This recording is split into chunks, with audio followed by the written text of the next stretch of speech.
एक बार की बात है, ढोलकपुर साम्राज्य में एक प्रसिद्ध ऋषि रहते थे। उसे लोगों के भाग्य के बारे में बताने के लिए जाना जाते थे।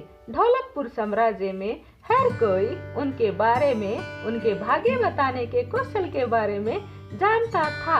एक दिन राज्यों के राजा उस ऋषि के बारे में सुना। राजा उसका अभिवादन करना चाहता था। उसने अपने भविष्य के बारे में पूछना चाहता था, इसलिए राजा ने ऋषि को अपने महल में आमंत्रित किया। राजा ने अपने सैनिकों को ऋषि के वहां भेजा। उसे आमंत्रित करने के लिए सिपाही ऋषि के पास गए। ऋषि को अपने महल में राजा के निमंत्रण के बारे में बताया। ऋषि उन्होंने सात महल में जाने के लिए तैयार हो गया। जब ऋषि आए तो राजा ने उसका अभिवादन किया और उन्हें अपने दरबार में बैठने के लिए कहा। ऋषि थोड़ा आराम करने के बाद राजा ने ऋषि से अपने भविष्य के बारे में पूछना शुरू किया। राजा की कुंडली देखने के बाद ऋषि ने उन्हें भविष्य में उन पर आशीर्वाद देने वाले भाग्य के बारे में बताना शुरू किया।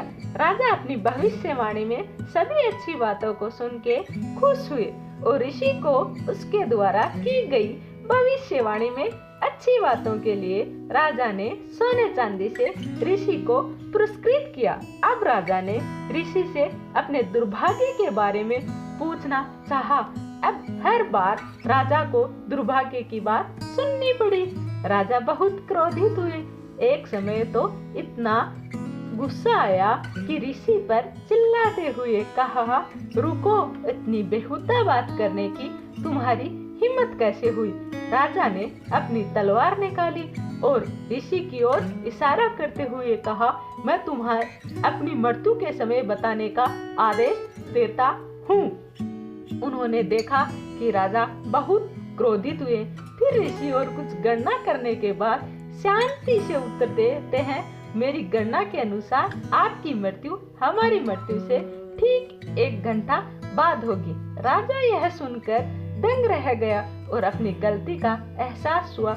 उसने अपने दुर्व्यवहार पर शर्मिंदा महसूस किया और ऋषि को अधिक से अधिक धन देकर घर भेज दिया। इस कहानी की शिक्षा यह है कि अगर हम समझदारी से काम ले तो हम मुश्किल स्थिति से निकल सकते हैं। प्लीज आपको हमारा वीडियो अच्छा लगा, कहानी अच्छी लगी तो शेयर एंड सब्सक्राइब करें और कमेंट करके बताएं।